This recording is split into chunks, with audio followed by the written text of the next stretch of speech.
I can have your attention in the media center, we welcome winner of today's FedEx 400 benefiting Autism Speak, Matt Kenseth, driver of the number 17 Wally X Sunglasses Ford.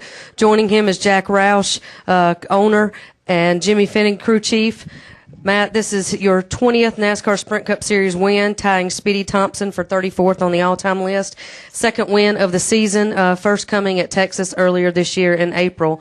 We'll just open it up right now and just ask you, talk a little bit about the race, your thoughts and some of the strategies going into it and the finish. Yeah, I mean, obviously it was a great day for us. It was pretty exciting for me to be able to win here at Dover, and especially the way we did it. It seems like we've lost more that way than people getting two on us, getting in front of us, and then we've won. So it really turned out good, and I was happy we were able to pull it off. So the race was really a struggle for us when the clouds were out, and before that rubber built up on the track. I thought we had one of the best cars on the track. We were pretty fast, and it seems like I think we drove to maybe third or fourth or something from 24th where we started, and it felt real good about things. And all of a sudden the sun came out and the rubber started building on the track, and our handling got way off. So Jimmy made some great adjustments today, made some great pit calls under green, short pitting a little bit, and getting us ahead of our competition. We were racing. It got us 5 or 6 spots, and that really got us in position to get the 2 tires at the end of the race. Okay, we'll open it up for questions here in the media center. Please raise your hand, and we'll get a wireless mic to you. We'll start with Dave Rodman. Please state your name and affiliation.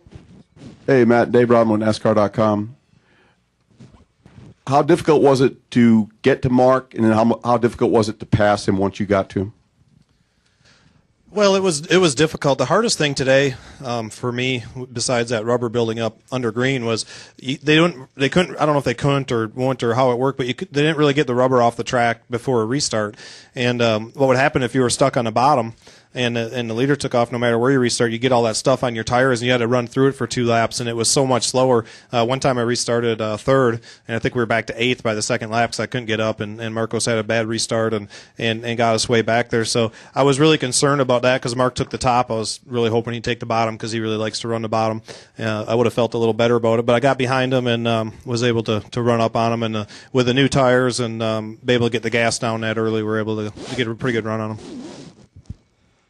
Questions from the media center? Yeah, Rich Johnson with Fox News Radio. At the end there, did you have a bit of safety in numbers, not only you taking 2 tires, but a couple of others, and Mark staying out, forming a bit of a barrier against the others? Was that a factor? Yeah, that definitely helps, and I think that was probably part of our thinking with 4 is, we were going to come out most likely behind the 3 guys or 4 guys we were running behind, and a few guys were going to sprinkle in there on 2, and that would have been tough to do in that many laps. So yeah, that always helps. It's always nice to have a little buffer because the other guys that got to were all running behind us, and I felt like we probably had a better car than most of the guys that got to. If I could just get a clean restart, so yeah, that helped. Do we have any questions from the press box? Monty doesn't. Can you hear me? Can anybody hear me? Yes, we can hear you. Okay. Man, I hear you good, Monty. Well, that's probably a bad thing. However, Matt, I had noticed in days like this, track position is so important. But as you mentioned, you were strong earlier. I guess that I basically just noticed that you were very strong back in the pack early in the race. I didn't notice so much that you fall off earlier. But what I mean is, had you been able, was the whole key to your race basically the starting position, and it took you all day to get up there? I mean, should you by rights have been running up there with the guys who led 324 laps?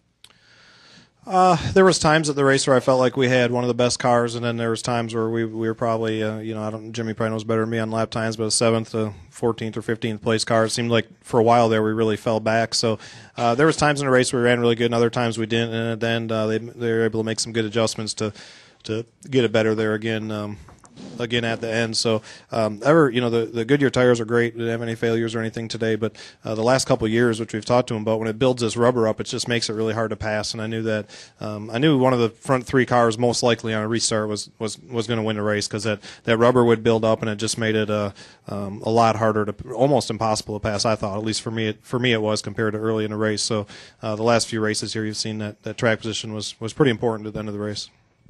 Next question from the press box. Yes, Reed Spencer with Sporting News. Can you hear me, Matt? Absolutely. Okay, I hear great. you too. You were saying earlier that the call for two hires was not finalized until you were actually up on the jack. How close were you to the point of no return there in terms of 2 versus 4? Well, Jimmy would be able to answer that one better because, we came in and I know we were both thinking about it at the same time. In the back of my head, I was thinking, man, I should almost just drive by pit road and try to restart in front and see what happens. But I saw the guys in front of me. I looked in my mirror and I saw everybody on the apron, and I thought that it wasn't going to be good for me if I did that and restarted and finished about 15th. So we came down pit road, and as I slid in the stall, I just keyed the mic and said, Jimmy, you sure you don't want to try 2? And he didn't even hesitate. He's like, 2 tires, and plenty of time before the guys took off, and they all heard the call, and it was no problem. It went smooth, almost like we planned it. Next question from the press box. Lee Spencer from Fox Sports. What kind of confidence do you have now with 2 victories, knowing that those wild card positions are out there in case you need them to make the chase? Well, I got a question. How come you didn't ask me if I could hear you? I'm just kidding. It's everybody else up there asked me. I was just wondering. Lee just assumed I could hear. I mean, it's going to be important. You want to have the wins to have the wild card if you have to fall back on that. But I think Jimmy's goal and Jackson, mine, and the team's is to not worry about that. I think that's the last thing, at least on my mind right now. On my mind is to try to be up there and try to be leading them points going into the chase and try to make the chase and be in championship form and be able to put together some more wins and go out there and race for a championship. We don't want to slide in off of wins if we're 18th in points or something. We want to go up there and race like this every week. No more questions from the press box? Not at this time. Okay, we'll take back down in the media center. We'll take one from Bob Pockers. Bob Pockers, SceneDaily.com. Jimmy, could you answer that question as well about, will this allow you to take even more chances now that you kind of know you have 2 wins and good chance at the wild card? And Matt, would it be ironic if you got in the chase on a wild card on wins after it seemed like the whole chase was set up after your 2003 championship? Well, I guess I look at things different. I'm a type person that we're here to win, and that's what it's about. And if you're not winning and you go into the chase and you can't, your team ain't able to win races or your equipment's not good enough to win races, you don't really, to me, you don't belong there, So it's all about winning in my book.